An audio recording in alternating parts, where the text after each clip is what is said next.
Good morning and welcome to the Jefferson County Commission meeting. Today is Thursday, November 4th, 2021. It's 9:30 a.m. We'd like to call the meeting to order by first standing and saying the pledge.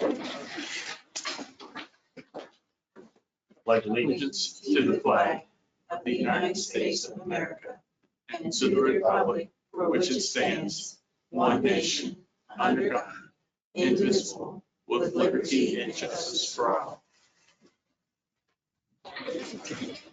Hey, approval of minutes for October 21st, 2021. We don't have any objections. You have an objection? Objection? Go ahead, ma'am. First thing is on page 7, it does not document that I recused myself from the David Taft hearing of the Board of Assessment Appeals. You know that 16:20 late. I did recuse myself from that.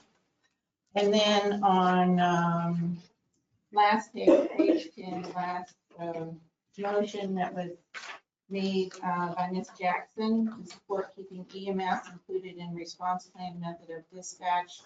I went and looked back at the meeting because I think that was the intent of the motion. And I got, this is kind of paraphrased, move to support pulling EMS out of response plan and use quickest route. Yes. Yeah. And I think that Jessica has corrected that. Yes. Already. Okay. She had a note to go back and look at the meeting, and she did that. And so she did make that correction yesterday. Well, I can understand how it can be confusing. Yeah. Okay. Criticism of the staff at all. I'm glad I don't have to do the minutes. All right. We'll make those two changes. Does anybody else have any other objections? Hearing none, the minutes for October 21st are approved with those two minor changes. Approval of requisitions. If there are no objections for the November 4th, 2021, an amount of $14,945.55, that is approved. For approval of accounts payable for October 28th, 2021, an amount of $411,695.12. If there are no objections, that is approved. For November 4th, 2021, an amount of $13,902.02. If there are no objections, that is approved. For approval of manual checks on October 29th, 2021, an amount of $3,503.58. If there are no objections, that is approved. Same for approval of manual checks on November 5th, 2021, an amount of $6,634. If there are no objections, that is approved.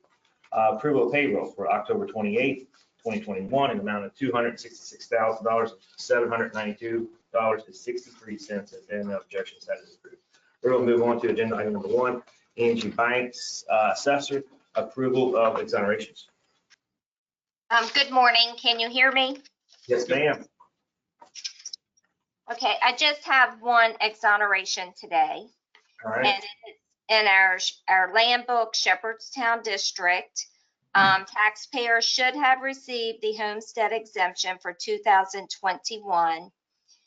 Homestead value is $20,000. Tax amount is $242.92, and the applicant is Joyce Edwards. Ticket number 27327. I move to approve the exoneration for ticket number 27327. Do I have a second? Second. Any discussion? All in favor, say aye. Aye. Motion carries unanimously. Thank you, ma'am. Thank you. All right, we're going to move on to agenda number 2, interview and appointments to the Jefferson County Development Authority Board of Directors. One unexpired term for citizens representative ending April 5th, 2022, and one 3-year term of labor representative ending April 5th, 2024. Do we have any applicants that are here? Yeah. You want to come forward first, and then we'll try to see if we have any online too. So you want to take a seat? Yep. Yes, sir. Make yourself comfortable. So typical question I'm always asking if somebody wants to be on the board, what's your, why do you want to be on the Development Authority? Well, the Development Authority has done a lot since I moved here 5 years ago, and I'm a pro-business person, and I think the Development Authority has the opportunity to do a lot for existing and future businesses. I think we have a lot of strengths and opportunities here in the county. we're very diverse economically and demographically. We draw a lot of different types of people. People like to live on the mountain, they like to live in the rural areas, they like to live in the urban societies, suburban areas. So I think the county has a lot of opportunity and can draw upon a lot of different types of businesses and residents, and I think that I can provide positive input. One thing I failed to mention at first, if you don't mind telling her, I know who you are, but you might tell everybody who you are. Yeah, my name is Andrew Mollahan. There you go. I'm from Ferry, West Virginia. We've had a couple people apply, that's why I make sure it's all right. Sure. All right. Does anybody have any questions for Andrew? I think you kind of answered my questions in your statement, so thank you very much. Yes, and I read your resume and application too, so. Only thing I have is, it won't be a burden getting to the meetings, right? Your job won't conflict. So you all appointed me to the EPTA earlier this year, and I have missed 2 of those meetings, one because I was out of town, another time because I was taking care of family. However, in both occasions, I did contact Elaine Bartolson, am I saying that right? Yes. To speak with her about what I did miss and to get up to date. So I've attended all those meetings minus those, but I still stay informed and in contact with EPTA. Okay, good deal. So I would take the same approach. Yeah, Thank you. Good deal. Does anybody else have any questions? All right, thank you. Thank you all Yes, so sir. much. And do we have anybody online? So it looks like Mr. Attorney was here, but now it says offline. And we've got 2 slots too, so, one for labor and one for citizen. Yeah, Mr. Attorney was the labor representative, Right. and it looks like he had called in, but now it's telling me he's off. Let me see if I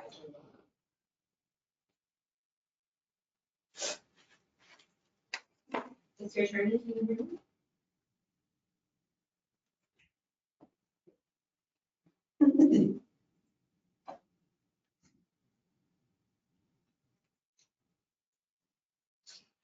Make sure it's not anywhere. It's hard when that phone number can be on the VR. And we are running a little bit ahead of schedule. I don't know if they're gonna wait to 9:40 to call in or not too. Yeah, it looks like he tried to call in and maybe run it, it wasn't quite time, so maybe he got off. Okay. I don't think he's just traveling. Yeah, okay, and David said he's traveling too, so he's not traveling. Okay. And then what about John? Is he on, Mr. Custer? I do not.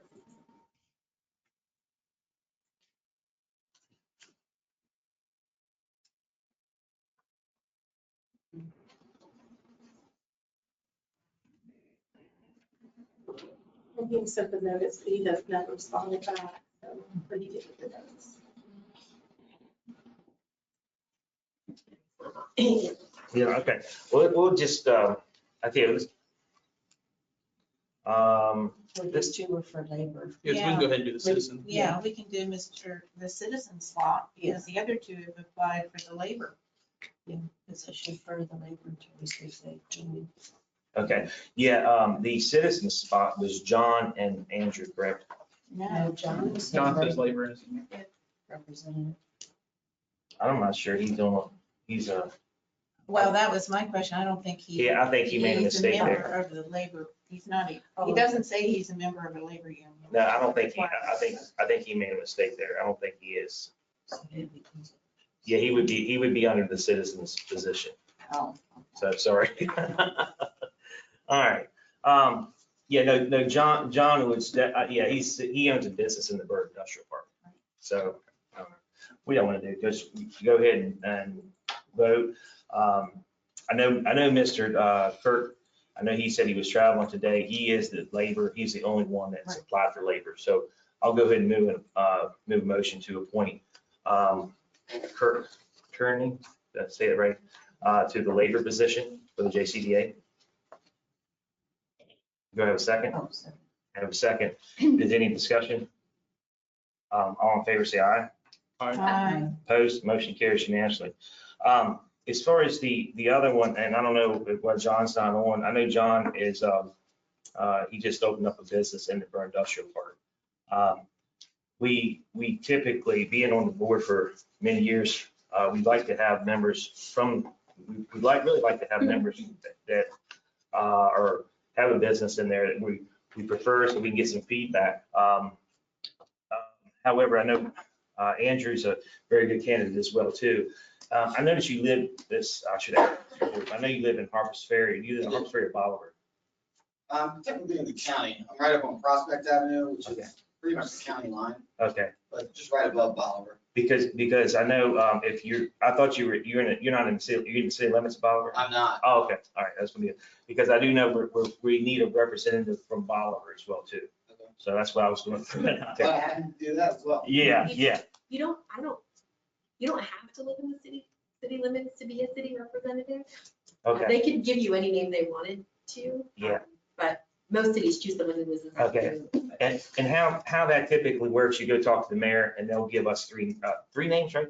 Mhm. And they give us three names and we choose a name. Okay. Okay, so I think it might be an opportunity for that. And I do like your pro-business approach, but I know Mr. Custer has a business in the park and I like that too. So, Makes sense. yeah. And, but I would check with Mary Bittner Okay. and just give her a call. If you need a number, let me know. I'd like to move a motion to approve or accept Mr. John Custer's application to have him on the Jefferson County Development Authority for the citizens representative position. Do I have a second? I would like to nominate Mr. Monahan. Okay, so we have, do we need, I guess we nominate him first. Then Right. Okay. All right, good deal. All right, obviously nominations are closed. We have two people. And all in favor for Mr. Monahan, raise your hand. All in favor for Mr. Custer, raise your hand. Motion carries in favor of Mr. Custer, 3-2. All right, we're going to move on to Nikki Painter, County Clerk, letter of credit increase, United Bank. Come on up, ma'am.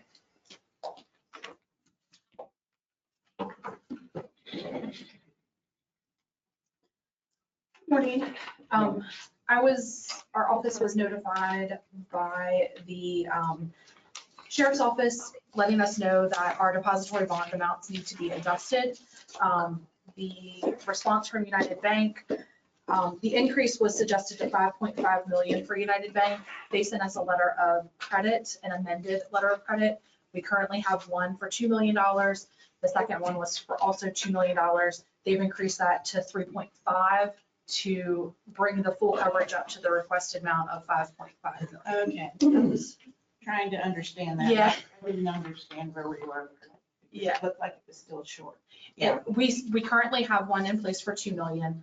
We had a second one in place for an additional 2 million. But that one is going to be increased to 3.5 million to total the 5.5 million that they requested for coverage. So you need a motion to cover the 5.5. Correct, and to sign the letter of credit. But Trump has already looked at the letter of credit. It's the same exact one that we Okay. had.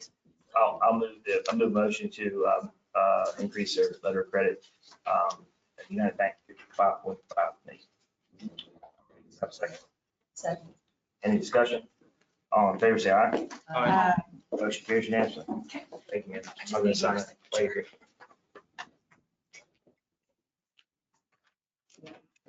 The amount is, We're here's the amount of 3.5, and here's where your signature is. beneficiary. You're the county commission is listed as the beneficiary. There you go. Thank you. All right, and next under Nikki is redistricting draft map presentation, publication requirements, possible action for order and publication. Set a meeting date and time for final approval. no. Go ahead, ma'am. You got a lot going on here, so the floor is yours. Okay, I believe Mr. Fagan is trying to load the map. The keyword is try. Yeah. And he also has a email for you. It may, it's not.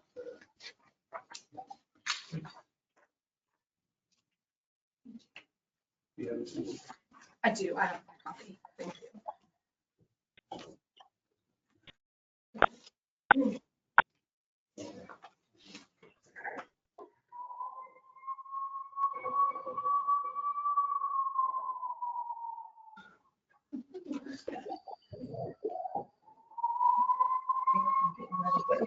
He's not muted. Yeah. Yeah.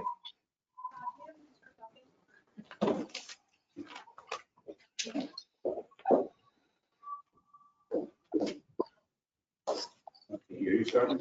Sure, I can start and then we can get into the details. So, this was a very complicated process. We basically had to make our districts and precincts fit within the lines that we were given at the delegate level. And as you know, they carved a piece out of Shepherdstown that moved over as a delegate district that we're going to share with Berkeley County. So that really carved up our precincts. They also, A little bit of middle. yes, Middleway too. So it also really cut up Charlestown and the Charlestown district. We had several precincts that were completely decimated by the delegate maps or the delegate lines. For example, 12 is not the 12 that existed before. Yeah.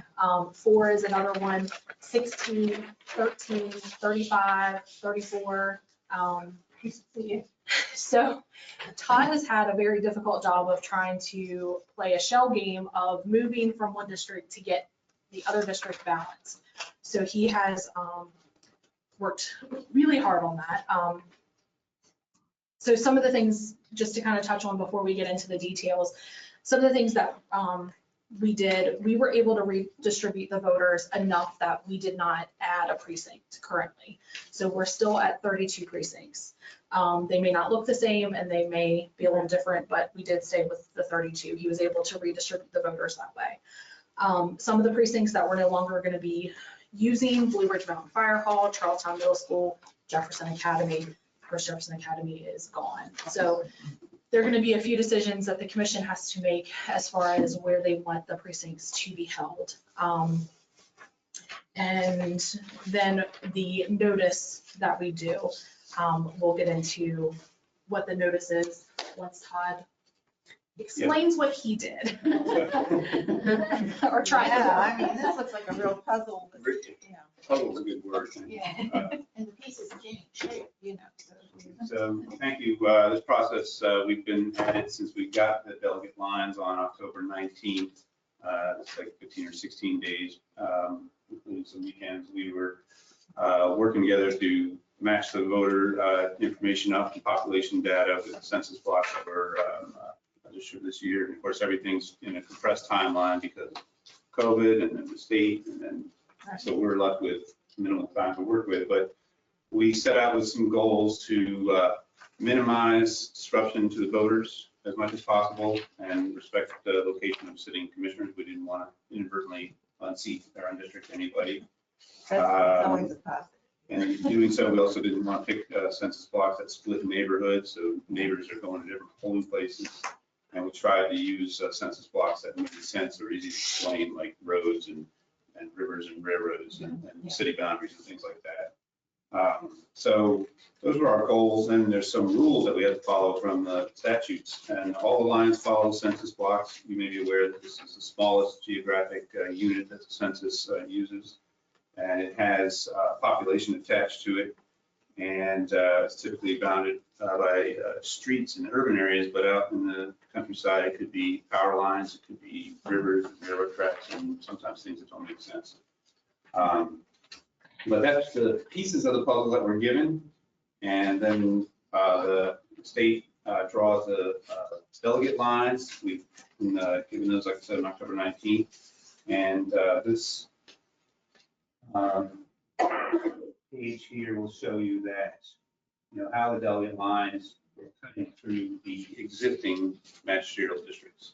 So anywhere you see a yellow line crossing any bit of color is where we had to split a magisterial district.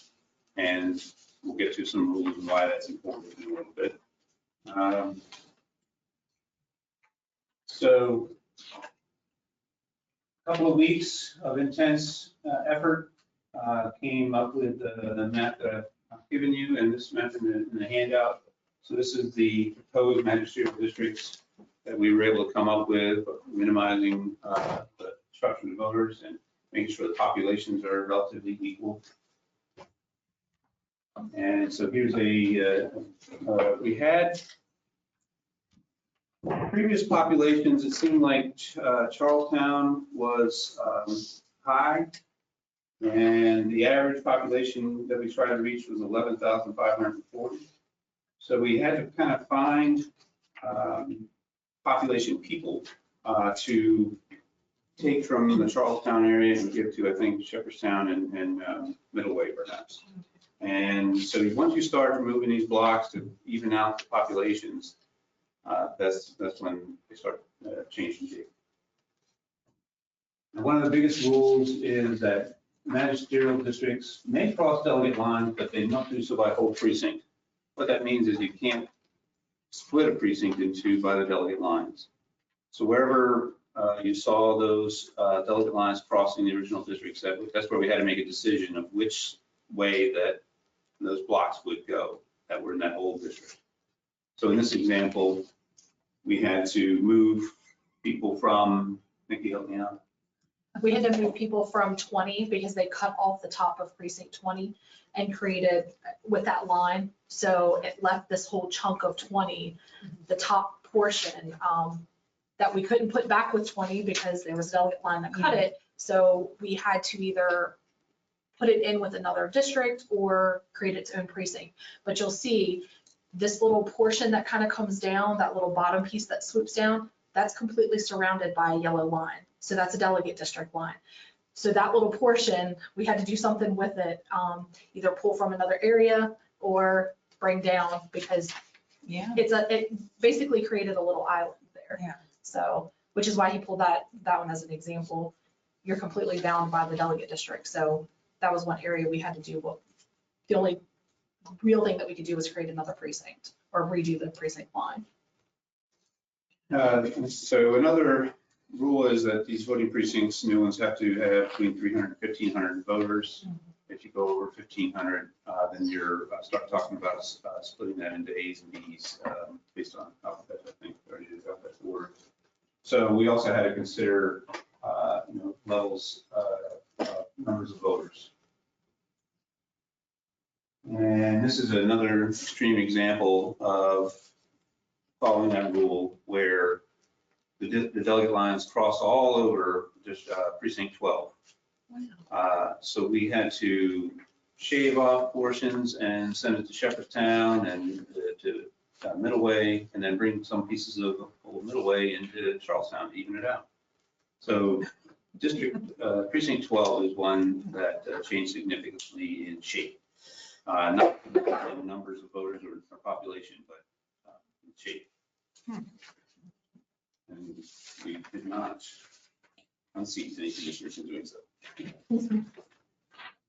So that was the most difficult rule to follow. And once you kind of move one, you have to think who you're bringing it from and where you can even it out in the future. So it's a big kind of what I call a monkey move around. Some other rules that apply later, voting precincts can be adjusted periodically later on. We can explain that if we need to. Precincts should contain their polling place. We tried our best to find polling places to fit within these new precincts. I mean, most of the polling places stayed the same. There's a few that we had to adjust. And then they have size and access rules for election day. And basically, in a nutshell, that's how we came to the proposed map, which I've given you as well. And then we have to post that, and we're going to put it online. Just as online in our office has developed a web map right here. We'll put the URL out on the website, and you can search your address. For example, we'll do Citizens Fire Company.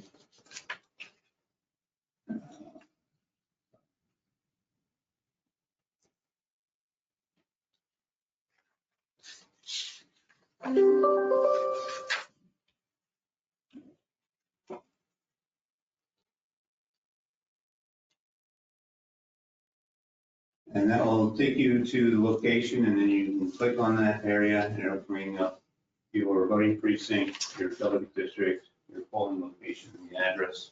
So anybody out there after today, the next 2 weeks can see where they are going to vote. Will that be available after? Yeah. We Well, currently already have. Oh, do you? Okay. We have a voting map. That's the one that Todd, the GIS office Okay. put together, that you can go out and put your address on and see exactly who your representative is. I think you have all the layers turned on. Yeah. So you can see your state representative, your local representative, your county commissioner, what district you were in and what precinct you vote in. So that, Where you're polling places. Right. it's under the find your polling place on our section of the website. Plus hours and the next election and that sort of thing. So Yeah. all that will be tossed up after this is approved. This is as quick as we could throw it together basically yesterday. Thank you, Jessica, to get it done. But that's, and then I guess hard copies are going out somewhere in each district. Okay, soon it'll be in paper too. Yes. I mean, that's the legal requirement, isn't it? Yes. So one of the things I want to touch on, you'll see under number 6, it says voting precincts contain 300 to 1,500 voters. Some of them are a little over, but then that would mean we would have to start pulling little pockets and create whole entire precincts. The numbers that are in the precincts are very similar to what our current numbers have been recently within the last several elections. So I don't think it's going to be, a huge hardship to be a little over, but that's up to you all. Another portion of this is precinct 19. That's that little precinct that you saw that we had to cut off because they completely cut off 20, the top of 20 with the delegate line.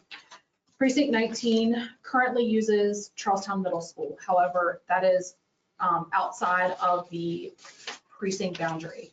We do have a location, St. James Catholic Church, that has told us that they're more than willing to allow us to use their facility as a precinct, and that would move that precinct into that boundary line.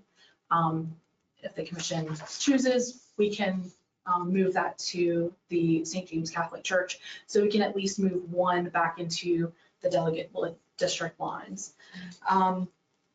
Another is precinct 17. So I think everybody can agree that the Blue Ridge Mountain Fire Hall is just not a good facility to use.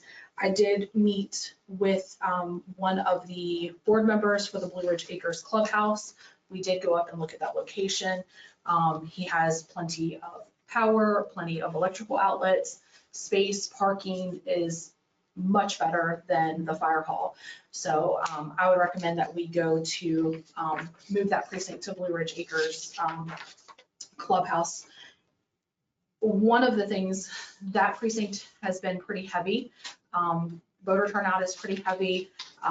They're just over the 1,500 mark. We did not split them, but if the commission chooses, we can either see how the new precinct works out, because I think that's going to alleviate a lot of the congestion issues that we had, or you can choose to split that precinct by by last name, A through K, L through Z. And then that would add an additional precinct, so that would increase the cost of the election. We would have poll workers. Another set of workers in the equation. Exactly. I believe with the current equipment, it would be tight, because then we would not have as much if, one of the machines go down. I could probably absorb maybe one extra precinct with the current equipment levels that we have. So that's something that the commission needs to think about and decide what you want to do there. The last one is precinct 23 A and B. Even with adjusting the lines, and it is completely encapsulated by a delegate district line, we do not have a facility in that district. We just don't have anything. We have tried everything in the past. I've even went so far as to contact farmers in that area to see if they had, an office area on their farm. There is just nothing within that boundary. Cross Point Church is what we used during this last election. It seemed to work well.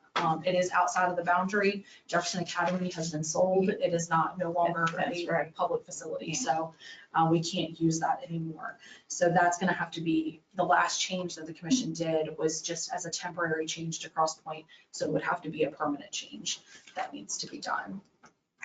Do you all have any questions for us so far? I have, well, yes, I do.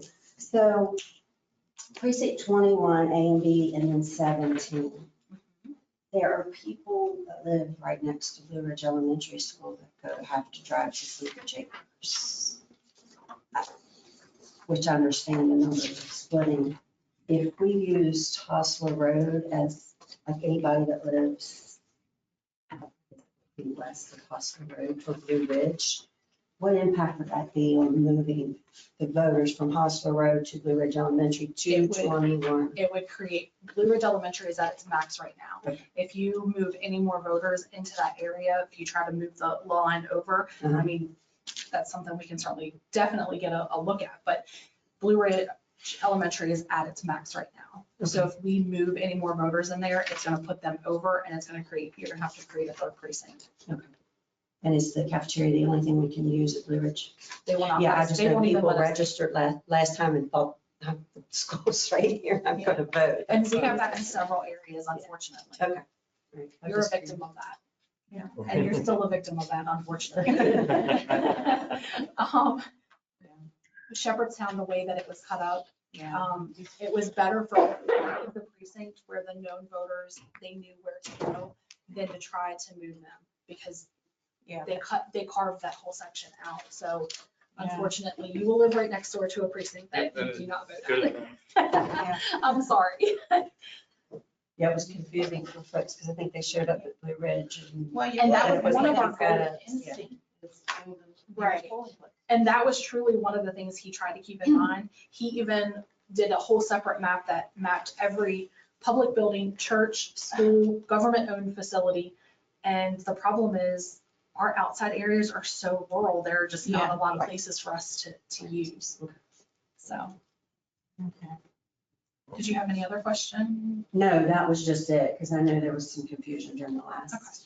And particularly because some people had just registered to vote. Yeah, and they were new, voted. yeah. They were confused on that. Okay. Wow. So the other part of this is we do have to notice. So you have to set a meeting time. 15 days, is it Per 15 code, days? correct, per code, it's actually 14 days because the Senate bill supersedes the House bill. And Senate bill says 14 consecutive days. So this has to be published in the paper as a class 2 legal ad. And the code says that it's 14 days prior to the meeting. So unfortunately, the 14th day is your next regularly scheduled meeting. And I did confirm with the Secretary of State's office, we cannot have it on that 14th day. It'll have to be after. Yeah. So you'll have to set a day and time. That Friday, the 19th would work. The following week is getting into Thanksgiving week. But we do need to keep this as soon as we can because we want to have everyone notified of their precinct change by the time candidate filing comes up, Yeah. because there are a lot of changes that are being made. So with that legal ad, we're gonna publish in the Spirit of Jefferson. I need to know if the commission would prefer to publish the proposed map. I say we do, or I would recommend that we do, just so that the public can see it. We'll also include the link as well to the Yeah. online map, so you can really, you know, You look could at it. really read it then. Yeah. And it will also be posted in each one of the magisterial districts. So at the courthouse, Shepherdstown Public Library, South Jefferson Public Library, the Bolivar Harvest Ferry Public Library, and the Jefferson County Health Department. Those are the facilities that we used last time. We can certainly contact them again. Also in the notice, does the commission want to include an email address or some way to get feedback? So if the community has comments or questions, if you want to include, you know, a contact on that as well, who you would want to have that as a contact, either it can be our office or the county commission office, and then we can certainly forward that on to all of the commissioners at the same time. So that's up to you all. So basically right now, I just need to know when you all would like to hold the next meeting, what time, and what you would like me to include in the notice. The 18th won't work. And so the 2nd will probably be too late. That's our next county Right, meeting. right. Okay, so we have to be somewhere, we have to schedule a meeting somewhere between the 19th and Thanksgiving. What's the pleasure of the commissioner? We have Friday the 19th, 22nd, 23rd, 24th, which is the 3 days, Monday, Tuesday, Wednesday prior to Thanksgiving. And we can all, obviously, if anybody's traveling, we can certainly you can certainly jump on by hybrid, via hybrid. So does anybody have any preference? I mean, I would suggest the 19th at 9:30 in the morning, but that's, I was going to say the same thing. yeah. Yeah, that's fine with me too. Is it okay with everybody? Yeah, that was. All right, might not mess anybody's travels up. So I'll move a motion to schedule a public hearing on November 19th at 9:30 a.m. For the redistricting draft map presentation that Nikki just presented to us. And that's it. I think I covered it. Second. We got a second. Any discussion?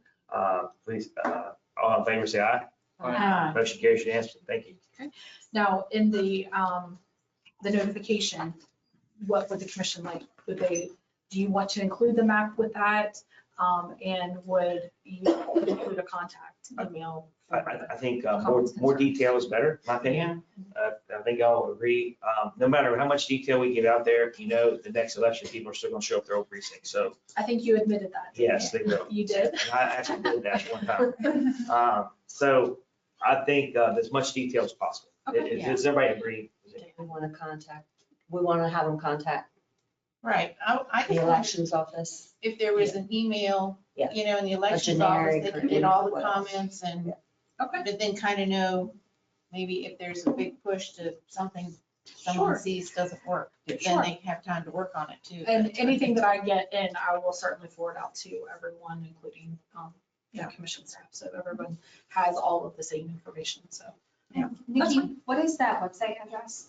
it's Jefferson County WB.org. It's on the county website. And I believe, Sandy, correct me if I'm wrong, we can put it on the front page. So it'll be right there on the front. Okay, sounds good. Okay. Thank you, ma'am. Thank you. I'm here for the next one too in place of. Oh, okay. I'm wearing new hats. All right. All right, so we're gonna move on to agenda item number 4, the appeals probate office. Go ahead, ma'am. So Lynn is actually out today, so I'm here in her place. And this item yesterday afternoon, right before we left, the probate office was contacted by attorneys involved with this estate, and there have been issues that have come up with the will. So they're actually withdrawing this, and it will probably come up at a later date, but they are withdrawing the So item. you don't need a motion. Don't need a motion. All right, Okay. all right, ma'am. Thank you. I would just like to thank Nikki and Todd and everyone in the clerk's office that worked on this. I can't imagine wrestling with all these numbers and trying to make it work. We are very fortunate that we have Todd. Yeah, if we didn't have GIS, this would be. Yes. Yeah. Thank you. Thank you, Nikki. Thanks. Thank you, Todd. Thank you for your hard work. All right, we're gonna move on to agenda number 5. John Thomas Management Group and Sunnyside Investment LLC request for zoning change of 53 acres in Sunnyside Industrial Park from Wheatland Road from industrial to commercial to residential to industrial commercial. Alex and I remember the next item. I believe he's here just to request. okay, come on up. schedule. Jenny is on if you have any questions about the process. You come on up, John. And is Jenny online? She is online. Okay, Jenny, do you want to just explain the process for us real fast? Hold on, I'm moving her over to. Can you hear me? Yes, Yeah. ma'am. Oh, great. There you go. If you want to explain the process, so everybody's familiar with the process, how this portion of the planning and zoning work. Yeah, so the process is when they come to you, they submit a petition, and then you have to schedule a public hearing within 60 days. And in the meantime, refer it to the planning commission for them to determine if it's in conformance with the comprehensive plan. With this process, the planning commission does not hold a public hearing. The planning commission literally just reviews it for conformance to the comprehensive plan and sends you a determination back later. So, but from today, you have to schedule a public hearing within 60 days. I haven't actually counted that out. All right, so we schedule it within 60 days, and then the planning commission, where would you have any recommendations to give the planning commission plenty of time to review this? Well, we have it on our next agenda for next week, actually. It's on planning commission schedule for next week? Yes, it is. All right, so we can, for next week, so we can plan this. If we go on our next meeting, the first meeting of December, that will be fine. December 2nd, is that enough advertising? Yeah, Nathan, do you know the notice requirements? I'm sorry, I didn't look that up. Uh, I believe it's a 15-day notice requirement, but I can confirm it. It's 15 days? 15. Yeah, everything's different. We have some that's 15, 30. I know. So it's, they should be all one. Yes, it's 15 days. So if you do it, Public hearing that we have to hold is class 1. So Yes, we've Okay. got to advertise it, then. All right, so we're good for December 2nd at our regular scheduled county commission meeting then. that's correct. All right. All right, so, and that's the only motion we need is to schedule, it, correct? Jenny? Yeah. Yeah, you might want him to give you a little presentation on, I don't know if you want to, but Since he came in. Yeah, you have anything else to add? I will ask you that first. Now, you might want him to tell you what it's for. Yeah, just, we built the thing. Y'all don't know me, my name is John Thomas. My family is Jefferson Asphalt Products. We do a lot of roads and subdivision stuff like that. So we built this thing back in the early 2000s. We got some of the acreage in compensation because they didn't have any money to pay us. Then we bought some more acreage, so about 3/4 of the business part. Last 15 years, we've tried to sell it. We've even had the state development authority have to send some people up with interest. But if you've ever been down Wheatland Road, it's a narrow road. It's got the railroad track. There's no water, there's no sewer. And the biggest thing is there's no gas lines. Everybody wants industrial or commercial wants gas lines. So we had this idea and envisionment to change it so it stays within the spirit of the comprehensive plan and just change it from the industrial commercial to the residential light industrial commercial. Try it, and then we'll go back to the planning commission. We'll try to make some of the lots smaller where you can either put them together or have like 2-acre lots and try to market to people that, build a house and like a shop there. So now you can live there, work there, everything. So that's the vision we want to try to go. We own 53 of the acres. The others are owned by other people, but it shouldn't adversely affect anybody else's because it's all in the same basic vein of commercial industrial. We're just adding a residential element to ours. So that's why we like to get the change. So will that conflict with, you say you don't own all of it, or? Right, we own the majority of it, so. Okay. Then codes have to be changed. We have a. That's what I'm wondering, like. Right, yeah, we own 3/4 of it. Okay, So I see. we have more than enough votes to make any changes, and we'll have an attorney go over, Okay. what the covenants say and see what we need to make a change, call a meeting, and we'll vote it in. Okay. Like I said, we have the votes now because we own the bulk of it. I own it, it's in 2 different companies that I own because my partners are different for 20 acres as well as the 33 acres. So that's why it's under 2 different companies, but I've managed both. So. Okay, I just wanted to make sure there's no conflict with the existing. Yeah, there shouldn't be. We've actually talked, the one we never could get a hold of. The other one has 20 acres back, was sort of interested, but I think they're waiting to see. They didn't want to spend any money yet.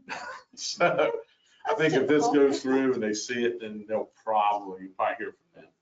My guess, I don't know. Can I ask you, but your company owns at least 50% Oh, yes. of this property that's going to be rezoned? Yeah, we own, if you go by acreage, we own about 64%, 65% by number of lots, we own 65%. That's the statutory, for the petitioner has to own 50%. Well, Yeah. and that's what I wanted to make sure. Yeah. You Yeah, no, enough I to figured that. control Like I said, we have all of the control because we're, like I say, 60-something% of the actual acreage. Or if you go by number of lots, we have 75%, 9 of 12. Okay. So. All right, good deal. Does anybody else have any questions? Thank you. I'll go ahead and move a motion to schedule a public hearing for the rezoning of the 53 acres in Sunnyside Industrial Park on Wheeler Road from industrial commercial to residential light industrial commercial. The date will be at our regularly scheduled meeting on December 2nd, 2021. Bob, second. Second. Any discussion? All in favor, say aye. Aye. Motion carries unanimously. Thanks, sir. All right, thank you very much. Y'all have a good day.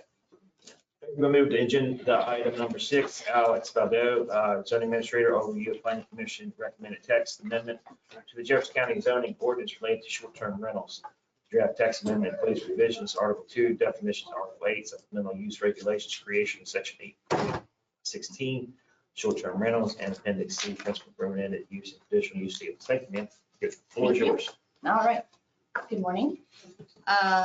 So the request today, the planning commission has reviewed this text amendment, which was brought to their attention back in June. The discussion started as a request to create provisions to allow short-term rentals. Just so the commission understands, presently we have a definition for dwelling unit, which does allow for rentals, but no more frequently than on a weekly basis. We have a provision that allows for bed and breakfast, which has to be an owner-occupied residence, and you can rent it out as frequently as you want. So we had this gap where people were trying to rent out homes on a nightly basis, but we didn't have a provision to allow it. So we have a request that came to the planning commission to create provisions to allow these short-term rentals, such as Airbnbs, which is probably the most common term or business host. And so that's what we've been working on for the last couple of months. So the provisions in here are very specific to allow for short-term rentals that would be rented out less than 7 consecutive days. People are still allowed to rent on a weekly, monthly, or annual basis. It doesn't change any of those provisions. It doesn't change any provisions to operate as a bed and breakfast that's owner occupied. This is simply to create provisions to allow where we had that gap. So in the text, you'll see that there's a new definition in Article 2 to create a definition for short-term rental, which, as I stated, is just a dwelling unit that's intended to provide overnight accommodations to guests for periods of less than 7 consecutive days. And then the next section that would be amended is in Article 8, creating a new section 8.16 specific to short-term rentals. This would be an administrative process where an applicant would provide or submit a zoning certificate application to the office. There's no fee associated with that. It is simply an application to state that they are aware of the regulations, that they will comply with the regulations, and then a zoning certificate is issued. There's no real denial process unless for whatever reason you don't meet the requirements. The requirements are relatively minimal. We tried to make them very clear. So basically we want to make sure that there's sufficient parking so that the house that is being rented as a short-term rental, the guests are not parking on neighbors' properties, which is a common complaint. And the roadway. And the roadway, the biggest issue being making sure the roadways remain clear. So if the property itself has sufficient parking available, they'll just demonstrate that on a sketch. If there's other parking available in a common space, or they have an agreement, if it's in a homeowners association, they can include that on their sketch and say, you know, we have these designated parking spaces. Signage, making sure that the property is identified. Signage isn't required, but we wanted to allow it. Most hosts want to have some identifier to prevent, again, guests from going to the wrong house and knocking and, you know, just the neighbors. So, so there's just a minimal sign, small sign, 4 square feet, which is typical for the home occupation business. So that's where that came from. It just mimics that same standard. If you're in a commercial district, such as the residential light industrial commercial, which already allows commercial, you can follow the commercial sign provisions in there. So we are aware that there are some commercial vacation rentals that are out there that have larger signs, and it's because they comply with Article 10. So we're mimicking that same standard. There was a lot of discussion during the planning commission meetings regarding the health department permitting. And I'll just point out, you know, zoning doesn't have any overview or purview over health department regulations. So if the health department is going to require a permit, we're just requesting that as part of the zoning certificate, you submit a copy of that permit showing that you've satisfied that requirement. If the health department has no permitting requirements, we're not going to require anything from the health department. And then finally, Under the short-term rentals, there's just a provision that says this can't operate as an event venue. That was another concern that was brought up, is that sometimes these short-term rentals are gathering spaces. So we have provisions already to allow event venues. People can apply for that if they want to do that. And then that language in here about covenants and restrictions, that's just common, that's straight out of our home occupation requirements, and language that if it's in here or not, it still stands true. So we're just basically making it clear so everybody knows. And then finally, Appendix C would be revised to add the short-term rental provisions under, on that last page there, if you see there, and it'll be permitted in any district that already allows a single-family dwelling. And so it just mimics the same single-family dwelling text in Appendix C. So if a district requires a conditional use permit, or if it's not permitted, the short-term rentals wouldn't be permitted in those districts. And if it's, the short-term rental is permitted, then, I'm sorry, if the dwelling is permitted, the short-term rental will be permitted. So that is an overview of the text. I'm happy to answer any questions. In your packet, there's also information that the health department submitted to our office and to the planning commission. So the public's had the opportunity, the planning commission's already had an opportunity to review it. So it's in your packet for your review. Again, this text amendment does not directly impact or have any say over the health department regulations. It's just for informational purposes. So do you have any questions for me? Now, basically, what we need to do is just schedule a public hearing. And what is the time frame that? 15 days. 15 days, okay. So if you want to do it on that December 2nd date, that would be sufficient timing, and I think clear of all holidays. All right, yeah, no doubt, but you make it easy for us, okay. Does anybody else have any questions for Alex? I was just wondering, and I'm not sure that even the public could comment. Did you get any comment while the planning commission was working on this? Because I know there's a couple of groups really interested in this. Yeah, we had some comments. It wasn't as many as I had expected, if I'm being honest. But I think I'm under the impression that the groups that were petitioning to make sure that these were allowed by right, I think the planning commission got it to a place that they were all satisfied. We only had one individual come out and speak, and it wasn't necessarily in opposition. It was just expressing concerns for, again, taking away from the residential character of the neighborhood. Yeah. So, and I think by having provisions in here and making people aware that, you need to be mindful of your neighbors, I think that these are reasonable standards that everybody can comply with. And we didn't want to have anything that was too, something that makes it difficult for the office to enforce or is unreasonable for somebody to comply with. So I think the planning commission had a pretty good discussion on this. Okay, well, I know it's hard to make sure all parties are satisfied. Absolutely. So the neighbors as well as. And there were two differing, back in June when this was initiated, there were two differing proposals. And the planning commission voted to have regulations that would allow them by right and come up with minimal standards. So that's what this final outcome is. Okay, all right, thank you. All right, I'll go ahead, if anybody else have any questions? All right, I'll go ahead and do a motion to schedule a public hearing on December 2nd, 2021. It's our regular meeting in December for the short-term rentals or the Jefferson County zoning ordinance related to short-term rentals file ZRA 21-01. Do you have a second? Any discussion?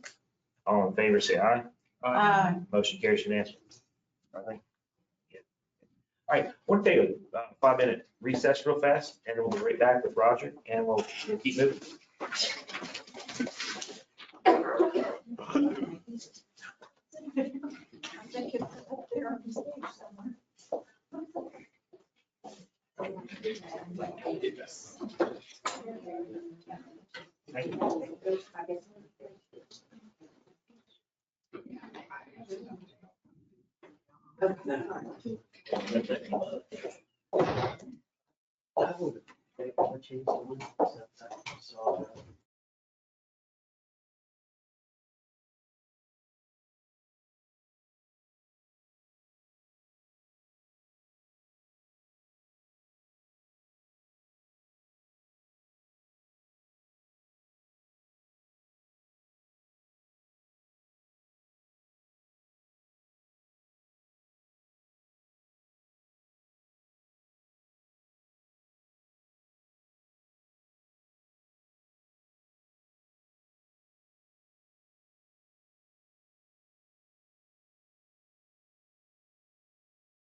Well, Roger, if you're sitting down, you might.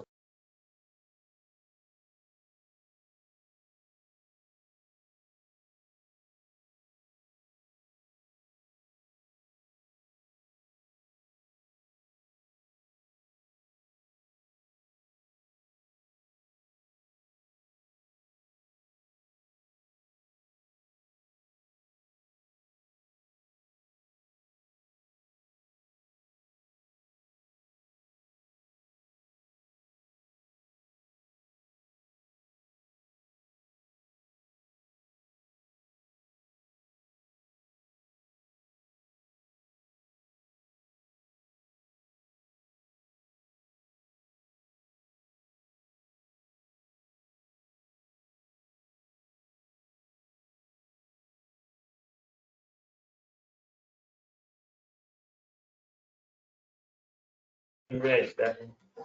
We're good? All right, welcome back.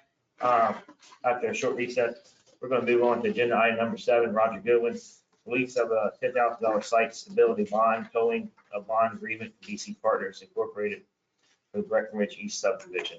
Phase 1, lot 23 through 45, parcels parcel A and AB and residue, allowing the recording of the merger of the subdivision back to the original site prior to the recordation of the final plat as found in plat book 25, page 188. Release of the $10,000 site bond tolling agreement with BC Partners. Breckenridge is phase A, lot 1 through 9, parcel C, residue file 12-01, allowing the recording of the merger and demerger the subdivision back to its original state prior to recordation of the final plat as found in plat book 25, page 343 and 343A and B. That was a lot. Go ahead, sir. All right. The nature of these bond release requests is a little different from the ones that we typically do. So what I'm going to do is kind of do a quick overview of bonding and where these fit in, just to get everyone up to speed. So when you develop land in Jefferson County, either you're going to create a residential subdivision, create lots, a commercial subdivision for commercial lots, or you're taking those are called subdivisions. You're taking an individual lot and developing it, and we call that a site plan. And that can be anything from a restaurant to a church to a hospital, industrial project, et cetera. It usually sits on one parcel.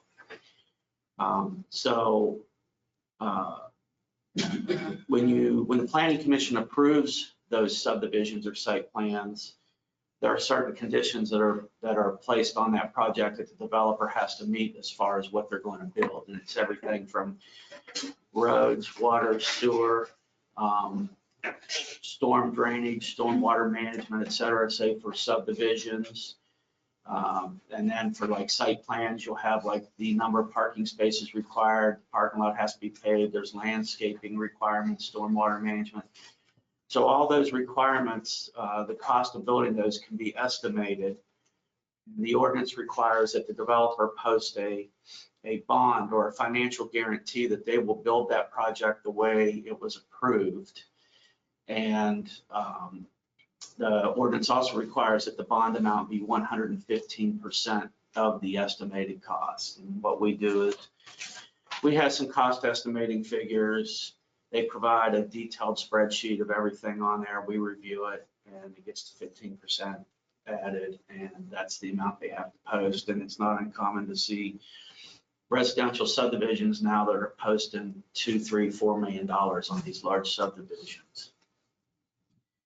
And the purpose of that is that if you post the bond, you can go ahead and record your plat, final plat, have the lots on record at the courthouse. And at that point, the developer is free to sell the lot. So if you're selling a lot to a customer, the planning commission and the county are looking out for their interest in that. They're making sure there's a financial guarantee that the site improvements and amenities that the customer thinks that they're going to get actually get built. All right, that the developer doesn't walk away leaving the roads just gravel and not asphalt paved. So there's that financial guarantee, and that guarantee comes in the form of a bond or a bond agreement, and those forms are in the back of the bond policy. And they actually sign an agreement with the county commission that they will do that. And to back up that agreement, they post a financial surety, and that surety comes in the form of either funds escrowed at a local bank, which in 20 years, I've seen it happen once or twice. It'll happen on a very small project. Or you do a letter of credit, irrevocable letter of credit from the bank, where the bank who is usually loaning the money to the developer to develop the site provides the financial guarantee, and that's occurred a lot. And if the developer walks away and doesn't finish it, we call in the letter of credit, and we actually walk over to the bank and get a check in the amount of what was left to be completed, what the bond amount is at that point. And that's occurred a number of times, and I've always been amazed at how easy the bank will hand over the check, that they don't try to fight it. But we've been pretty successful. We've gotten amounts that are, well, there was one that was 225,000, another one was around 200,000, and we did call in a bond on the Sheridan Estates. It was like $980,000. And so we've finished off those projects as best we could. So that's what happens. And then you can also post a bond. A third form of surety is it's an insurance industry product. It's a performance bond. And it's that an insurance company is backing the guarantee that the things will be completed in accordance with the plans in the contract. And if it doesn't happen, then the insurance company in the agreement either has the right to hire someone and finish the work themselves or hand over the funds to the county. And you typically see performance bonds on public works projects, like when you're doing wastewater treatment plants and things like that. So, so the point is developers have to post a financial guarantee. We have a provision in the bonding policy, section 10, a thing called tolling of bonding. And it came about in the mid to late 2000s when there was an economic downturn. And the concern became that a number of developers had gotten through the whole approval process, had posted these bonds, and had the lots on record in the county clerk's office and were ready to start construction and sell the lots, except that due to the economic downturn, their investors or the banks were saying, whoa, wait a minute, we don't think you should be spending $1 million building stuff when we don't think you're going to be able to sell lots and have a revenue stream coming in to satisfy the debt service. And that hit people, developers pretty hard, being able to move forward. There was a provision in, I think the ordinances that if you didn't move forward within a certain amount of time, then essentially you had to go back and start the whole approval process over. And I think there was a law passed at the state level that said, no, local jurisdictions can't do that because of the economic conditions. And then developers are sitting there with, $2, $3, $4 million bonds posted, and the banks became concerned about that. So what they wanted to do was essentially park the projects temporarily until the economic conditions improved and get out of having that bond posted and wait until things improved and then post the full amount later and then move forward with building the project. So there was a provision that was created in the bonding policy that allowed for that. And it said that during periods of economic downturn, as determined by the county commission, the owner or developer may defer construction and obtain temporary partial release of the construction bond and surety on projects where the project is recorded and bonded, but they have not started construction of the site improvements or sold any lots. So it had to be it was the blank canvas sitting there and nothing has occurred. And so this is known as tolling of bonding.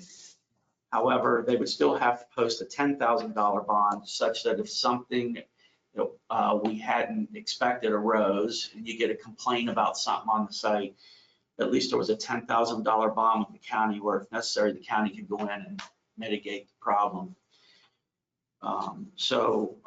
The owner and the developer is required to execute the agreement, post a $10,000 bond. At that point, the county commission released the original bond and the project was parked. And under the agreement, they cannot start construction or sell one lot to anybody until the bond was reposted. It also required that the owner developer execute a merger deed at the time of executing the agreement, and the merger deed would be held by the bonding administrator and on behalf of the county commission, and only recorded in the office of the county clerk upon directive of the county commission and the failure of the developer to repost the full amount. So if the developer just say suddenly disappeared, didn't repost the bond, couldn't be found, county commission could direct that we record the merger deed and all the lots go away, that none having ever been sold, and it's back to its original parent parcel. So that's the way it was set up. And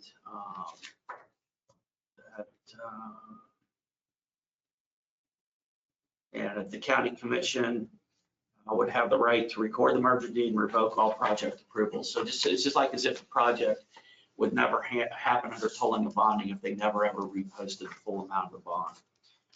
So what you have here in this case is a developer who has two sections that were approved, platted, had been bonded, never started construction and never sold a lot. And they have now decided they do not want to do the subdivision. And they are voluntarily withdrawing the project and requesting that the county commission basically void their tolling and bonding agreement and give back their $10,000 site stability bond. And when I go through this, what we're essentially asking is that you agree to do that, and that it will be on the condition that the developer takes the merger deeds that we're holding, goes to the county clerk's office, records them, vacating the subdivision from the record. And once that happens, staff would then release their $10,000 bonds that we're holding. So that said, if there's no questions, we'll start with the first one. And it's Breckenridge East subdivision, phase 1A, lots 23 to 45, parcels A, B, and residue. Jefferson County Planning Commission file number 0731. So the developer does not want to move forward with building the subdivision and wants to rescind the project and approvals. This request is for a complete release of the $10,000 site stability bond and tolling of bonding agreement for VC Partners Incorporated for the Breckenridge East subdivision, phase 1A, lots 23 through 45, parcels A, B, and residue. Jefferson County Planning Commission file number 0731, which is secured by cash in escrow with the Bank of Charlestown, West Virginia, and that be done once documentation has been provided that the merger deed has been recorded in the Jefferson County Clerk's office. And then we have the motion below. Now, I have a question because, you read what I have in my book, that you said it was file 07-31. And in our agenda, it says file number 07-32. I just want to make sure we use the right number. The agenda, I think, is a typo. Okay, all right. Just want to make sure. Well, I'll make the motion to authorize the complete release of the remaining funds being held in cash and escrow account number 33065469 with the Bank of Charlestown as security for the site stability bond, tolling of bond agreement for VC Partners Incorporated for the Breckenridge East subdivision, phase 1A, lots 23 through 45, parcels A, B, and residue, file number 07-31, which is secured by cash and escrow with the Bank of Charlestown, West Virginia, once the merger deed has been recorded and documentation provided to staff. Second. Any discussion? All in favor, say aye. Aye. Motion carries unanimously. Thank you. Second one I have is the developer does not want to move forward with building the subdivision and wants to rescind the project and approvals. This request is for a complete release of the $10,000 site stability bond and tolling of bond agreement for VC Partners Inc. for the Breckenridge East subdivision, phase 1A, lots 1 through 9, parcels C and residue, Jefferson County Planning Commission file number 12-01, which is secured by cash and escrow with the Bank of Charlestown, West Virginia. Once documentation has been provided that the merger deed has been recorded in the Jefferson County Clerk's office. And then motion below. Okay, I'll move to authorize the complete release of the remaining funds being held in escrow account 3306542 at the Bank of Charlestown as a security for the site stability bond tolling and bond agreement for BC Partners Incorporated for the Breckenridge East subdivision. Phase 1, lot 1 through 9, parcel C, residue file -12-01, which is security cash and escrow, Bank of Charlestown, West Virginia. Once the merger deed has been recorded, documentation provided to the staff. Have a second? Second. Any discussion? All in favor, say aye. Aye. Motion carries unanimously. I'd like to get you to sign these letters. Sure. Thanks, sir. Mayor Patch.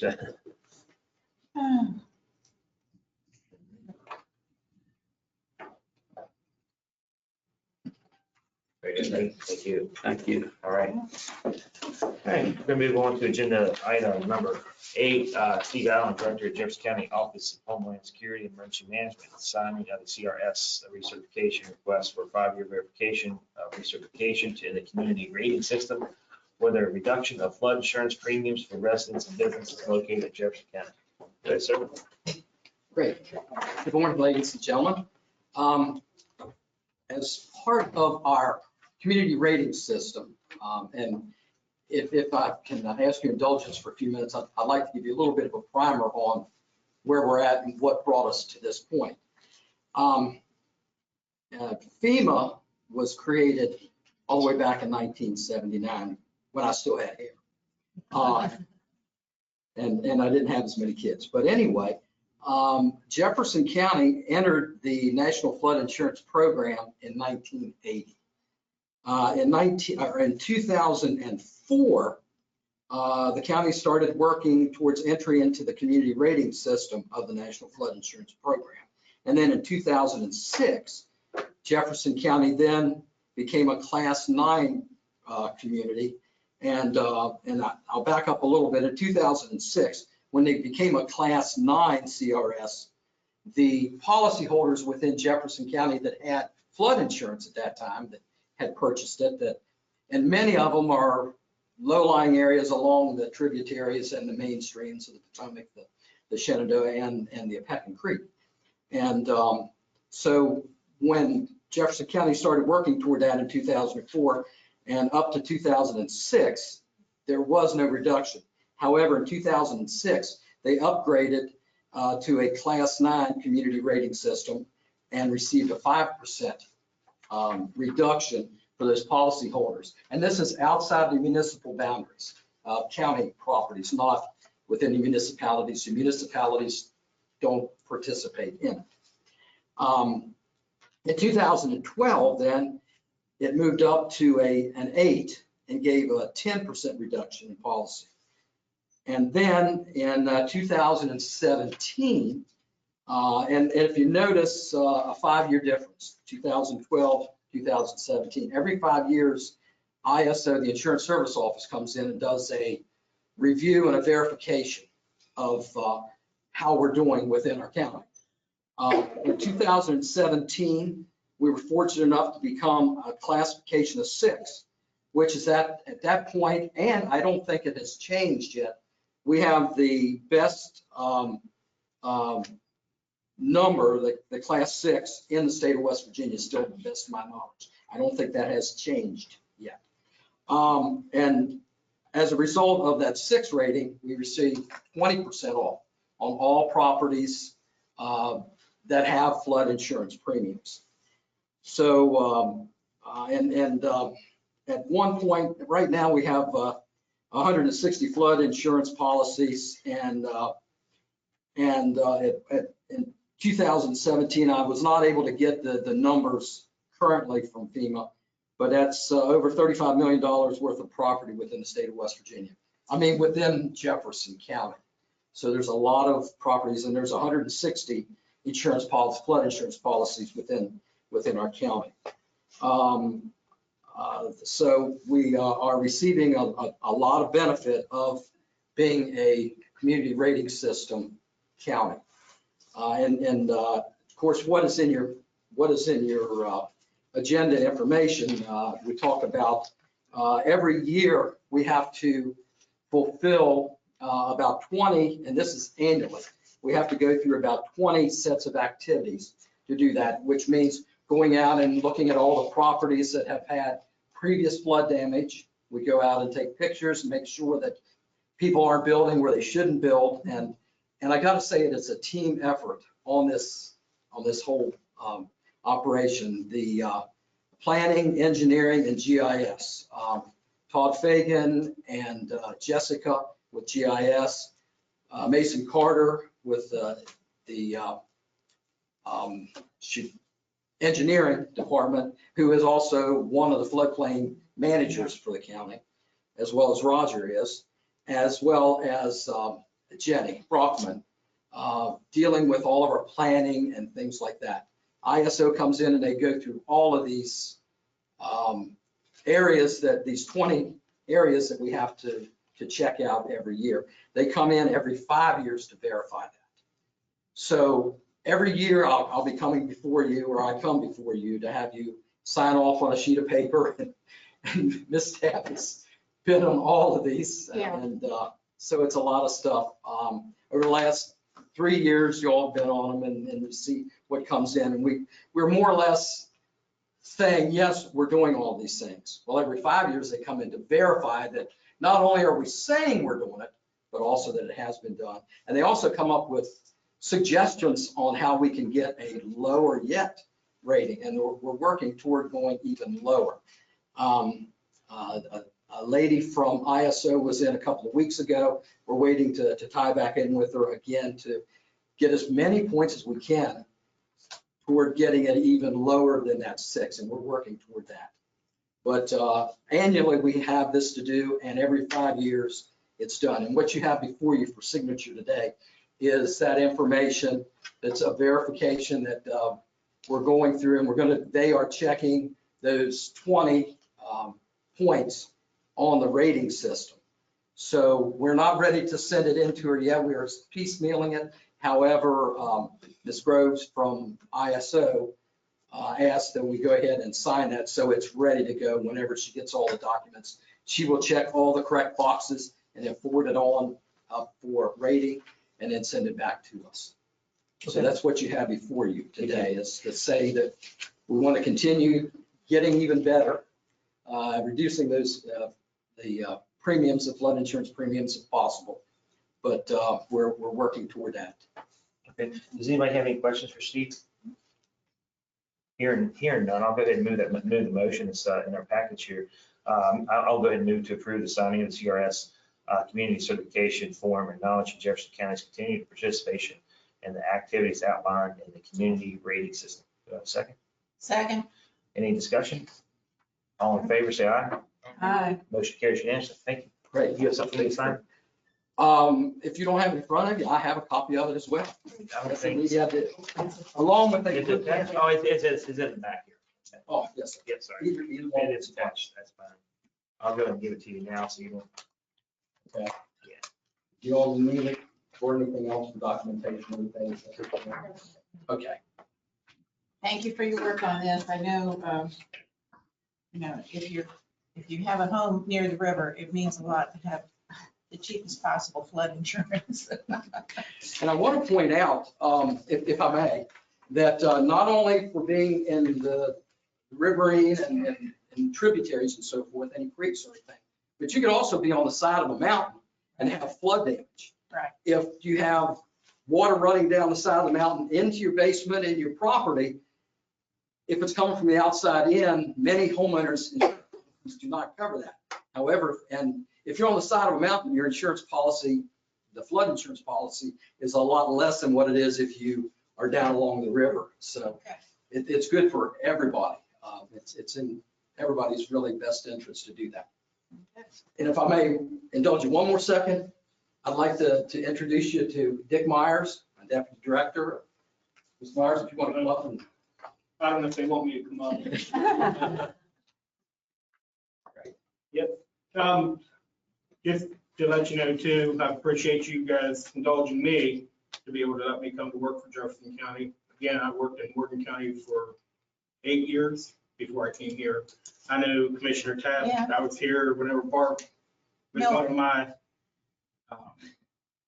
proteges, I guess. And of course, Steve being in Berkeley County at the time was the same way whenever I started in emergency management. And I know that he had given you a little bit of my background before you actually approved to hire me. But I was a volunteer and career firefighter starting in '85. So of course, I'm not like Steve, but I still keep all my hair. So far anyway, not.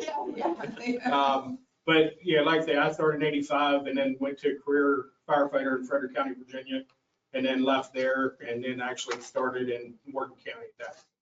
And I briefly did dispatching for a while, and then also once a position came available for emergency management, I took that position. So, and then I know that Steve had said that I think you said that I graduated from Shepherd. I do believe, but it was actually Blue Ridge. I went to Shepherd to get my paramedic, so, which didn't do the 2-year program, because at that point, the colleges didn't actually have the paramedic program. It was still state run. So, but if I did go through Shepherd, through their program, it would have been an associate's degree with that to get my paramedic, but we didn't do that. That was under that radar at that point in time. So, but like I say, I'm glad to be on board, and like I say, if you need anything, let me know. I know that I've been told to make sure I keep an eye on Steve by several people. So if you need anything, let me know. And Barb, I just met her, I guess it was 3 weeks ago. I went up to see her because my daughter goes to Morgantown at WVU. Yeah. And she said, say hello whenever I have a chance to meet with you. Okay, good. And her cookie party is coming up. So I I know don't know if you were invited Yeah, yet, but yeah. I'm sure you were. So Yeah. if you wanted to make sure I let you know about that. as well. Okay, thanks for the reminder. All right, thank RSVP. Thank Yeah. you, guys. Yep, thank you. All right. Yeah. We're going to move on to agenda item number 9, our public comment. Do we have anybody online that is interested in making public comment? No one has told me yet. So if anyone online who wants to make public comment, you can either raise your hand icon, or you can send me a message and let me know that you're interested in making public comment, and I will.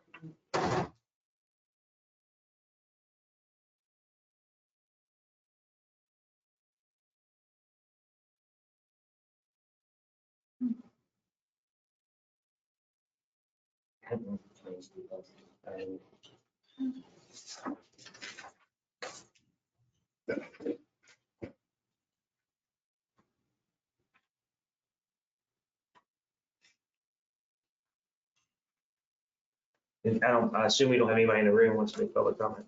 Okay. Better check there for a second. All right, well, we're going to move on to, we don't have anybody. Okay, we'll move on to Nathan Cochran. And I see you have a few, we can take care of your items that you need to go in public or executive session first, and we'll come back out. That's okay. If that's what you want to do, I know there are maybe another item or two there that we need. Yes, sir. Executive session. Mhm. I would recommend that the commission go into executive session to receive legal advice regarding items number 2, 3, and 4. Okay, and we also need to go into executive session to talk about item number 11, 13, Yeah, that's one. and am I missing any? I don't believe I am. All right, I'm going to move a motion to go into executive session under Mr. Nathan Cochran to receive legal advice for items 2, 3, and 4. I also, in that motion, will include that we go in and include item number 11 and 13 as well too. Yeah, 13 would be legal advice, and then 11 would be some legal advice, and also it's an employment. Yes, Yeah, absolutely. personnel issue. Absolutely.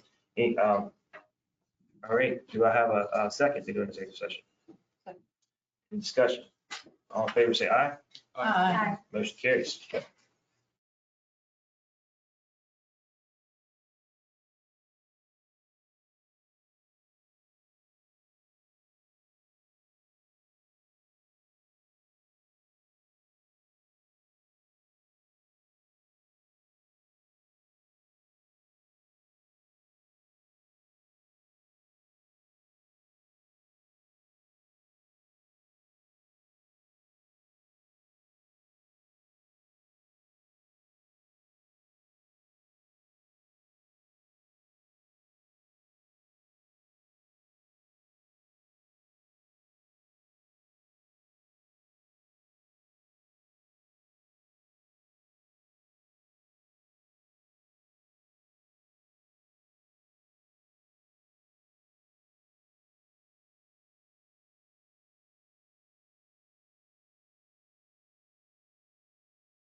Hey, we're ready. Sure. Oh, welcome back. I'll move that we come out of executive session. Second. Any discussion? All in favor, say aye. Aye. Motion carries unanimously. Do we have any motions or discussions coming out of executive session? Yes, Mr. Chair, I'd like to move to reconsider my motion of October 21st meeting and request that the planning commission to review the solar text amendment and consider the application of existing comprehensive plan in light of the judge's order. Go ahead. That's one motion. You second. You go second. Second. Okay, sorry. Is there any discussion?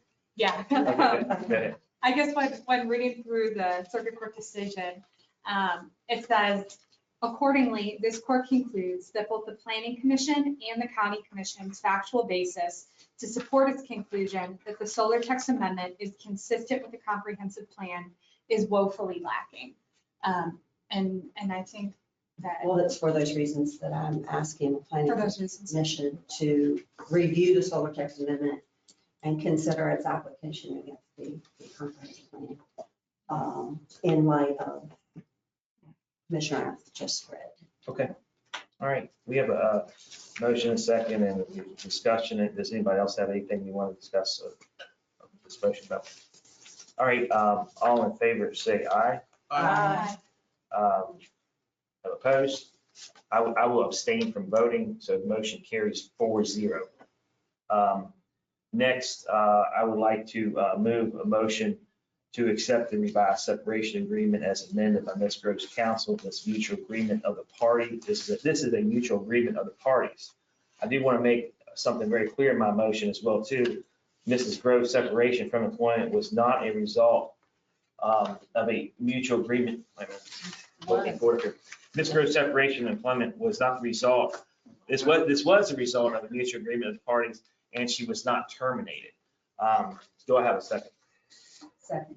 Any discussion? All in favor, say aye. Aye. Opposed? No. I was not. No. I was an aye. Aye, okay. Motion carries, sorry. Motion carries 4-1. Do we have anything else? Yes. Okay, go ahead, ma'am. Yes, ma'am. Under item number 13, vendor disbarment, I make the motion that the county commission reviews the county's vendor list. I'll second that. Any discussion? All in favor, say aye. Aye. Opposed? Motion carries unanimously. All right, we're gonna move on to number 12, old business comprehensive audit. Just so you know, I did speak to the auditor's office of a handful of folks last week. I did recommend that we get on this as soon as possible.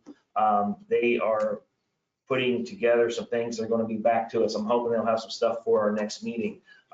It might be a couple more weeks before they get started, but I did encourage them to move as swiftly as possible so we can get this audit started. That's all I have right now. So we'll move on to number 14, new business. This county clerk and Tyler Technology public presentation on the county's financial system. Yeah, and I put that in because there's been a lot of public comments about possible county financial mismanagement. And I just wanted to do something for the public that would give them the opportunity to learn about our financial system and the checks and balances within that system. And I thought that included both the county clerk and the Tyler Technology platform that we use. And I just want people to understand more that there are checks and balances with that system. And that was my intent. Okay. I think that would be a great way for the public to learn how our county system works. I know I've seen Ms. Shade on the back here. Would you be willing to put something together that? I'm not an expert on the system. The expert is Michelle Gordon. Okay. She's the system administrator of the system. Well, worth just interjecting is we're pulling information from Tyler to go on this transparency portal to give folks, I don't know if they actually need to see a presentation on Tyler or once this transparency portal's live, to be able to understand the inner workings of the government, how the checks and balances and how the money's. Well, would it be worthwhile to, and I know this can get in the weeds, for there to be an overview, maybe not a public presentation, but for Tyler Technology in conjunction with the clerk's office to just go through the procedure so people know what happens. I mean, that there's only one, digital key, and you have to have certain checks and all that stuff. And then the approval process has got a couple. So your suggestion is sharing maybe our internal control process? Yes, yes. We have a policy as well. Just do like a presentation on the policy. Right. Is your policy online though, isn't it? It is online, yes. So, I just thought, more information to the public. I thought a public presentation that's recorded makes it available to everyone to view at their own time. It's not like we have to have a room full of people, but those were my ideas. I think it would be a great thing for the public to see. If you want to, what do you think? To see a presentation of it, or what does anybody else think? Yeah, well, I'm just suggesting that once we get the transparency portal up, it might be worthwhile to, when you're maybe demonstrate how you navigate that portal that's pulling this information from Tyler The Technologies. checkbooks you're talking about? To do it at the same time. Yeah. Just like an overall. Yeah, This is how you can see where your money is spent, how your taxpayers' money. I think the audit's gonna go a long way for, I think, Yeah, what well- you're trying to. Oh, I understand that, but I know audits can, especially Right. in-depth audits, can take a lot of time. Yeah.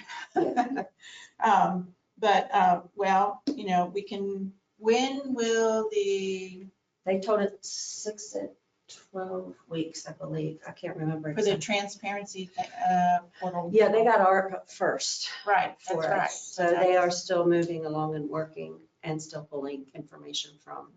So they're actually gonna be pulling real-time information from Tyler. is Now, what they're I gonna be doing. understand that. I want the public to understand. Yeah, that. no, absolutely. I just think it would be appropriate. Yeah, okay, That's all that. that's fine. We'll wait for that to happen. You and want then to we make a can- motion for us to go ahead and have a presentation once that's up? So we Yes, can get that the would be motion. Yes, good. ma'am. So, okay, go ahead. And Ms. Shadle, you just want I don't to know. be involved? I mean, I can be involved, but as far as giving the presentation, I'm not the Tyler system expert. Well, no, I understand that, but your Michelle finance, is, Michelle's the expert, so. but the finance department is in your office, so I wanted to include you if you wanted to be included. Okay. And also Russ is the system administrator. Okay, for Tyler. Yes. Okay. Well, I move that once the, what is it called? Checkbooks. The virtual checkbooks for our county are live, that we have a presentation by, a public presentation by Tyler Technology and anyone, and I guess Russ too, as the administrator of Tyler, to explain to the public how they can access county financial information. I'll second that. Is there any discussion? All in favor, say aye. Aye. Opposed, motion carries unanimously. Thank you. All right, next is number 15, assignment of intern county administrator until the position is filled. And obviously compensation will be paid during this temporary assignment. I'll go ahead and move motion to assign Sandra McDonald as our interim county administrator until the position is filled, and compensation should be paid during this assignment. Do I have a second? Second, do we need to define the amount of compensation? Yes. I think so. Yeah, that might be good. Yeah, it was a little open-ended, so, you know. I'm just reading what's on my paper here. So that's probably a question for Michelle to take care of. It goes to the policy goes to the minimum scale. And I see Michelle's online too. Go ahead, Michelle. And You're muted. we're going to unmute you here in a second. Or some, she's either muted or re-muted her, yeah. Okay, I think I'm unmuted now. So we have a policy, compensation during temporary assignments policy number 212, that says when an employee is selected to fill a temporary position of another appointed worker, they shall receive the higher rate beginning on the 10th workday after the temporary assignment. So that would be December the 1st. Even though she's going to start doing it on November the 12th, her salary wouldn't change until December the 1st, and it would be the higher rate shall be the entry level of the step on the higher salary grade, which would be $103,454. That's entry level for the county administrator position. Okay, so we already have a policy in place for that, and we don't need to really add that into my motion. We just need to add the rate effective December the 1st. Yeah. The rate will be effective December 1st. Okay. All right. So I'll amend my motion to have the compensation start December the 1st, excuse me. And I'll second that and say that that's per the county's policy. Yes, ma'am. All right. Thank you for chiming in, Michelle. Does anybody else have any questions or discussions? Hearing none. All in favor, say aye. Aye. Opposed? Motion carries 5-0. Thank you. Next is county administrative position, discuss job description and advertisement recruitment announcement. So I'll just, whoever wants to chime in on that. I circulated this last night. I don't know if everybody had a chance to look at it. So what I did was I took the current job description that Sandy circulated last week. I consolidated some things because there were some things that were repetitive. And then I also received a job description from the Berkeley County administrator, cross-referenced the two. And that's where I came up with what I provided last night for an advertisement. I just want to say, a job description usually is very more detailed and what we actually have on file. When you're going for purposes of advertising a position, you kind of just want the main task and responsibilities. It's usually a much shorter form. And then, your knowledge, experience, and the requirements needed that would make you a candidate for the position. So with that being said, I just wanted y'all to know the background on where I came up with this and have my approach, and any discussions or whatever. I mean, this is. No, I've read that and I'm okay with that announcement. It's a more defined, I think. I was just gonna say, I think for me, I definitely, Sandy put together something really great, but I do agree that it needed to be condensed for a job announcement. Advertising, yeah. Yeah, and I think that it's a lot more defined of what we're looking for, what qualifications you need to have, and I did. I think it's well suited. One thing on the job description, and I think this is just a copy and paste. On the second page, under nature and purpose of public contact, there's the last item, last word in that paragraph says municipality, and it should be county. Well, legally, they're the same, aren't they? I think. Aren't counties considered municipalities? No, duties require a well-developed. Oh, are you talking about the actual one that Sandy sent out? Yeah. Yes. It should be the well-being of the county, not the municipality. Yes, I agree with that. That needs to be correct. Well, so just so you know, I mean, once we post this, I hope we take this and we're gonna update this. Yeah. And it's my understanding, and I don't know, maybe you can chime in, Stephanie, I've got this at a grade 8 because that's what the old job description has. We updated the grade scale since then, so we only had 8 grades and now we have 10.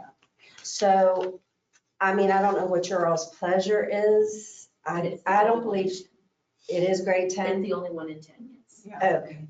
Okay, I didn't know if we could leave it at 8 and have flexibility, or we got to start at the top. It's at the top. The grade scale, when we Yeah. converted, let me just chime in on that. A couple of years ago, when we converted to the new system, we redid all of the grade scales, and a new grade scale was approved back in 2018 or 2019 to align with the new system. So the old grade 8 is now a grade 10. So that needs updated on the job description to reflect that it is a grade 10. It's not a grade 8. Okay. That's the old system's grade scale. The new system is grade 10. Yeah, that's going to change that salary range too. Yeah, yes. 103. Start at 103,454. And then I typically go, 10 to 20% above that to do your advertisement with. I might have my pages mixed up here. And I'll also email you guys the new grade scale so that you have it. Oh, Sandy sent it out, Michelle. Okay. Sandy sent the new grade scale out to us as well. I mean, I don't have any objection with this, the advertisement. I don't think I have all the pages, but I've been running a lot of copies. I just want to make sure that it's clear, I'm missing a page, I think, that, they oversee 200 employees, and that they're since we don't have an HR specialist, that is one of their major duties. And I think I'm missing a page here because I've only got 3. That's job description. this is the posting. I mean, I can let you look at this. I have it. Okay. I just sent this. So this is condensed, but it does talk about Right. human So is that resources. see, I've got a couple things listed. So Job description. the intent is to take this and update this. Right, That's okay. what we, but that's just the advertisement. Oh, I see, okay.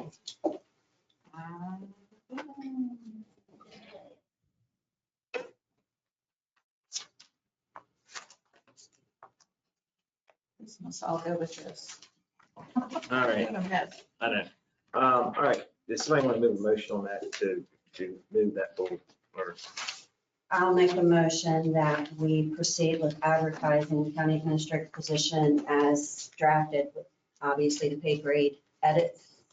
We'll obviously need to identify, which I'm assuming will be Sandy McDonald for collecting the resumes for that, or the applicants for that. Great, I'll second that. Any discussion? Good, man. Yeah, Commissioner Jackson, is there any, maybe it's in here, focus on HR responsibilities and Yes, ma'am. supervision? Yeah, Okay, where is if you that? look, I think it's on page 2, skills and experience. It says extensive knowledge of operations management, human resource management, finance management is a bullet point. Yeah. Okay. Under knowledge, skills. and Yeah, I abilities. see that now, yeah. Any more discussion? All right, hearing none, all in favor of sending this updated announcement out for advertisement and improvement, then by saying aye. Aye. Opposed, motion carries 5-0. Just as a brief reminder, we do have in November, special session on November 10th at 9:30 a.m. And we also have one we just did this one, but it's at the end of November. So we'll have a meeting in between. I'll remind you the next meeting. So, yeah. And then we'll see you back. We'll be back here on November 18th. Commissioner Salter, the 19th meeting was intended to be a hybrid meeting, in person and virtual. Yes, ma'am. Yep, yeah, the 19th, November 19th meeting for the redistricting that Nikki was here for. That's a hybrid meeting. And then the 10th is the arts our meeting, and then 18th is a regular meeting. All right, if there are no objections, we are adjourned. Thank you.